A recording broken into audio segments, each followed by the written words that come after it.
ओम नमस्ते जय। मैं कुमार आर्यस। जब से देश आजाद हुआ है तब से लेकर आज तक कानून सिर्फ नाम के लिए है। जैसे मकड़ी का जाल होता है, मकड़ी के जाल में छोटे मक्खी मच्छर कीड़े मकोड़े इसमें आकर के फंस जाते हैं, और जो बड़े होते हैं वो इसको तोड़ करके निकल जाते हैं। इसी तरह ये देश का कानून हो गया है। ये सिर्फ मजदूर लोगों के लिए, आम जनता के लिए, और जो रोज मेहनत करके अपना गुजारा कर रहे हैं ऐसे लोगों के लिए, और जो किसान भाई हैं जो पूरे दिन पूरी रात मेहनत करके हम सभी के लिए अन्न पैदा करते हैं, इन सब के लिए सिर्फ कानून बनाया है। और जो बड़े लोग हैं जिनका राजनीतिक संबंध है या जो बड़े पैसे वाले हैं, उनके लिए ये कानून लागू नहीं होता। यही चल रहा है आजकल पूरे देश में। आपने हाथरस कांड, मनीषा का कांड देखा होगा। क्या हत्यारों को, बलात्कारियों को सजा मिली? बिल्कुल नहीं मिली। इसके नाम पर लोग राजनीति करते रहे, मगर न्याय 1% नहीं हुआ। आपने निकिता को देखा, कैसे हत्यारों ने दिन दहाड़े उस बेचारी मासूम लड़की को मौत के घाट उतार दिया। क्या बिगड़ा आज तक उनका? क्या सजा मिली हत्यारों को? नहीं मिली। क्यों नहीं मिली? क्या कारण है? क्योंकि इनके पीछे राजनीतिक संबंध है, राजनीति से इनका परिवार जुड़ा हुआ है, इसलिए इनको सजा बिल्कुल नहीं मिली। क्योंकि राजनेता भी चुप्पी साध गए, मौन धारण कर गए। किसी राजनेता ने इसके ऊपर बात नहीं की। क्या इनके लिए देश का कानून नहीं है?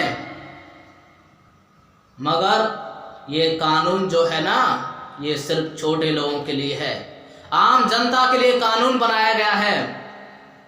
इनके लिए कोई कानून नहीं है देश में। हम सब लोग राजनेता इसलिए चुनते हैं कि हमारा परिवार सुरक्षित रहे, हमारा समाज सुरक्षित रहे, हमारी शिक्षा सुरक्षित रहे, हमारी बहन बेटियों का चरित्र सुरक्षित रहे, इज्जत सुरक्षित रहे। मगर ऐसा बिल्कुल भी नहीं होता है, होता इसके विपरीत है। कोई भी सुरक्षित नहीं है हमारे यहाँ पर आजकल। न बहन बेटियां हैं, न बालक बच्चे हैं। सारे के सारे लोग त्राही त्राही कर रहे हैं। नेताओं ने नारा दिया, बेटी बचाओ बेटी पढ़ाओ, मगर जब सुरक्षा की बात सामने आती है तो सरकारें मौन हो जाती हैं। ऐसा लगता है कि ये कुछ जानते ही नहीं। ये क्या जाने बहन बेटियों की इज्जत, क्योंकि इनकी बहन बेटियों के साथ में कभी कुछ गलत नहीं होता। इनको पता ही नहीं कि दूसरों की बहन बेटियों की इज्जत क्या होती है। ये तो बिल्कुल मौन हो जाते हैं। यदि हम सरकार के भरोसे बैठे रहे तो हमारी बहन बेटियों की इज्जत इसी प्रकार लुटती रहेगी। कोई रोक नहीं सकता, कोई रोक नहीं सकता। सिर्फ इस कार्य को हम सब लोग मिलकर के कृण्वन्तो विश्वमार्यम, इस वेद के नारे को हमें घर घर तक पहुंचाना होगा।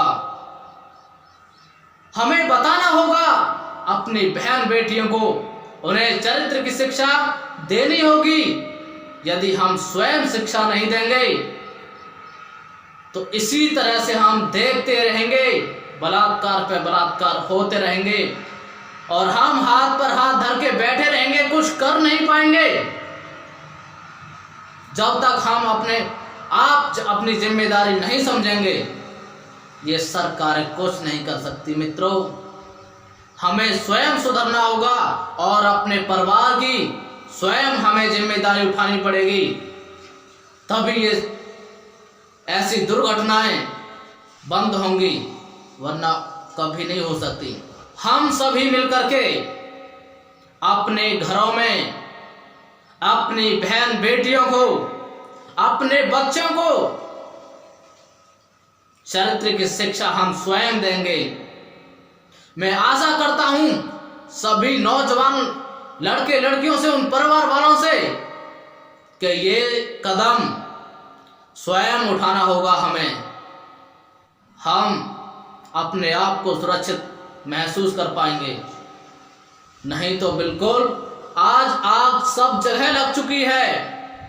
वो दिन दूर नहीं होगा जिस दिन हमारे घरों में भी आग पहुंच जाएगी।